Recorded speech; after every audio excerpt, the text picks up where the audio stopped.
Five Country close-up for 12:18.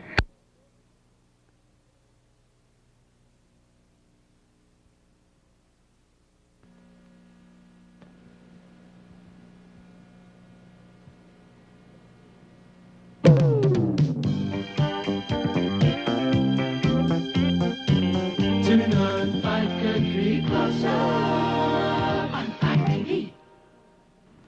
Well, I couldn't believe that anybody would that they would be so unappreciative of the people that have lived here for so long, not to consider that it would be a hardship.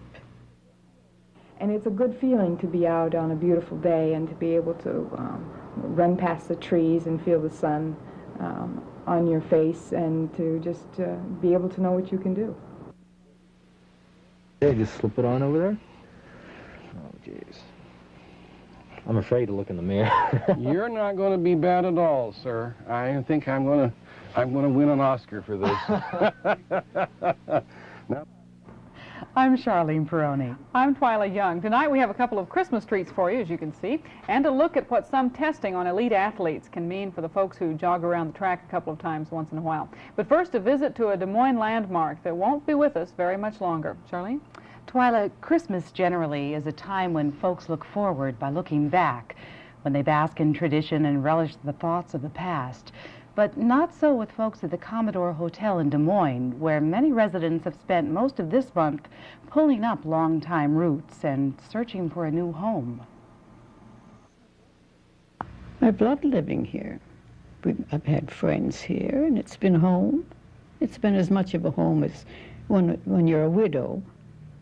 And it's been within reasonable distance so that your friends are near you. And after you get a certain age, you depend on friendships, more or less. Sonia Sands has made the Commodore her home for the past 16 years. She's lived here since the death of her husband. It's here she's mourned the passing of her son, Dr. Sidney Sands, a well-known Des Moines psychiatrist. And it's here she's planned to live out her days. That is until December 4th, when she received notice to pack up and get out. The thing we resent, all of us resent, is that we have such a short time limit to leave. If we had at least had 30 days, I meant 3 months, to look around and so that we could really use judgment. Now it's hysteria. Really, everybody is upset, especially at the Christmas season. I'm nervous. I just could fly out of the window. I want to stay in this vicinity because I lived in this same part of town for 60 years or more. Lucy Rich, Sonia Sands, just 2 of more than 100 tenants asked to vacate the Commodore by January 4th. The reason? The building's been sold, and plans are underway to demolish the structure to make way for an addition to the College of Osteopathic Medicine, located right next door. Nobody at the Commodore really questions the rights of the owner to sell. That's not the problem.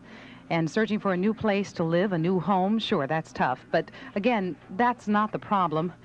What it comes down to, really, according to most of the tenants we talked to, is just a lack of plain, old-fashioned consideration. And that is the problem. I couldn't believe that anybody that they would be so unappreciative of the people that have lived here for so long, not to consider that it would be a hardship. Did you ask for an extension? I haven't talked to anybody because I would break down.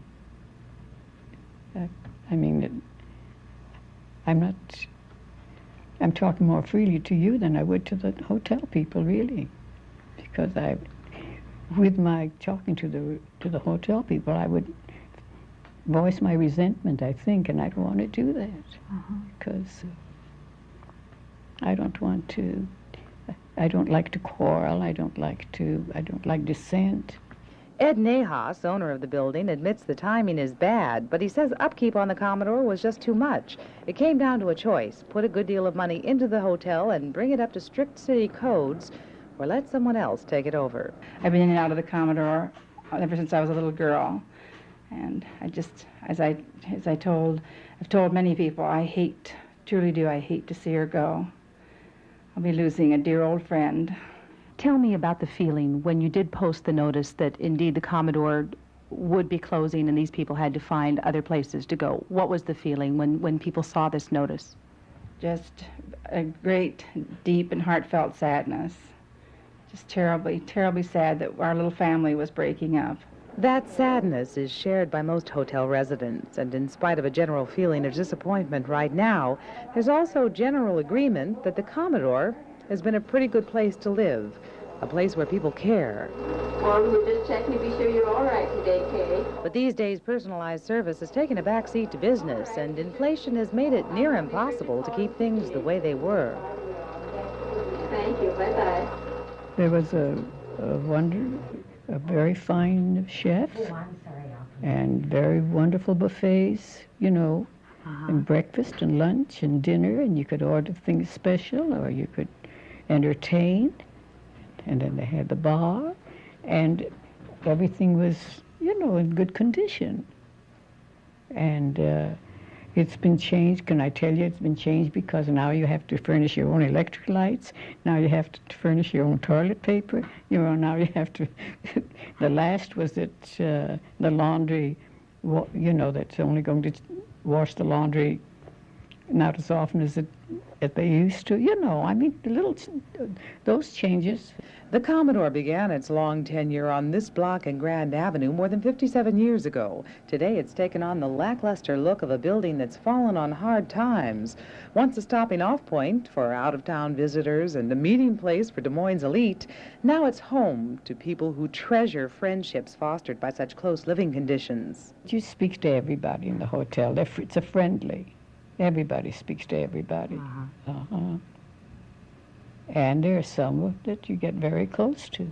In spite of the fact that some of those friendships may be lost, most residents really harbor no bitterness. I liked all our owners here. They were all nice to me. No, I have no ill feelings. I'll find a place and get settled down again. Maybe a couple more years, though. And she did, right across the street, as a matter of fact. Apparently, after the news of the sale was made public, the switchboard was swamped with calls from folks with vacant apartments to offer. Building owner Nahas has voiced some commitment to getting tenants relocated, but most of the help has come from outside, from real estate agents, from friends and relatives with offers of transportation and encouragement, and from the public with offers of sympathy and strong backs. But still, moving is not an easy proposition. This is an ideal location. It's near the bus, it's near the drugstore, it's near the grocery store, Dolls, and it's within walking distance to Reppert's, you know, I mean, all around. And most of your friends. Even using a cab isn't as expensive to go from here downtown as it would be when you go way out west, which a lot of them have to do. And the bus service is, you know, I don't want casting reflections on the bus service, but it isn't so handy.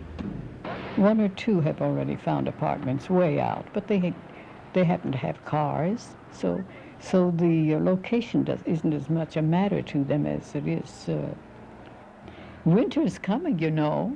The snow and the ice. And I said there was a time when confinement meant you're going to have a baby, but nowadays it means staying in all. You know, in the winter, you're confined to your own apartment after you get a certain age. I don't think I'll get to see my own friends. First off, I'd like to thank very much Peg Carver and Sherry Lucan on the News 5 staff for introducing me to the Commodore Hotel and for helping me with this story.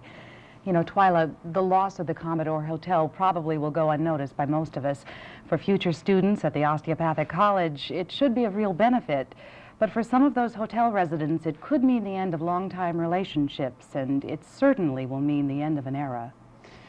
Well, we lose landmarks from time to time, but we also gain them from time to time. The Des Moines Skyline officially got a new addition this weekend, although anyone traveling through the capital city in the last several months has seen the geodesic dome of the new Botanical Center taking shape. News 5 cinematographer Chris Hansen took a look inside that dome, and it inspired him, as you will see.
The center officially opened this last weekend, and the folks who've been through it say that it will truly be a showplace for the surprising place. Indeed.